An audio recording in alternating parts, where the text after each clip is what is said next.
இந்த phone password WhatsApp சாட்டை பார்ப்பேன். அது உனக்கு வந்து நீ ஆனஸ்டா இருந்தீங்கன்னா உனக்கு மறைக்கிறதுக்கு நோ நீட். இதெல்லாம் ஒரு தேவையும் இல்லை.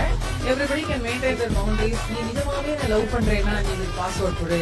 நிஜமாவே நீ உண்மையான உள்ள இருந்தா எனக்கு பாஸ்வேர்ட். நீங்க எந்த மனவெளி வேணாம் அப்படி யாரும் கேட்டானா உடனே பிரேக்கப் பண்ணிட்டு போயிடும். இவங்க பேசுறத பார்த்தா ரிலேஷன்ஷிப்புக்கு வேல்யூ கொடுக்குற மாதிரி தெரியல, அத்து விட்டு போற மாதிரி தான் தெரியுது.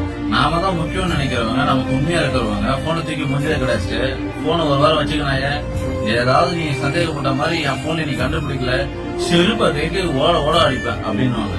ஆனா இந்த உடல் வர கேஸ் எல்லாம் அதான் சார்னு சொல்லிட்டு நீ சந்தேகப்பட்ட உங்களாம் என்னால வாழ முடியாது அப்படி ஓடிடுவாங்க. நம்மள உண்மையா லவ் பண்றவங்க நின்று நம்ம கூட சண்டை போடுவாங்க, நம்ம விட்டு போக மாட்டாங்க, கடைசி வரைக்கும் கூட இருப்பாங்க.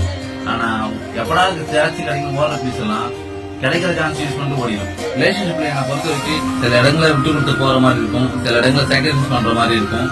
எல்லாமே நம்மளோட லைஃப் பண்றதுக்காக தான் நம்ம பண்றோம், நமக்கு பிடிச்சவங்களுக்காக தான் பண்றோம். சோ ஏன்னா அவங்க நமக்கு வேணும்னு நம்ம நினைக்கிறோம். வேணாம் முடிவு பண்றதுக்கு அப்புறம் நம்ம அதெல்லாம் பண்ண வேண்டிய அவசியம் இல்லை, விட்டுன்னு போயிட்டே இருக்கலாம். வேணுமா வேணாமா நீங்க முடிவு பண்ணுங்க. ஓகே.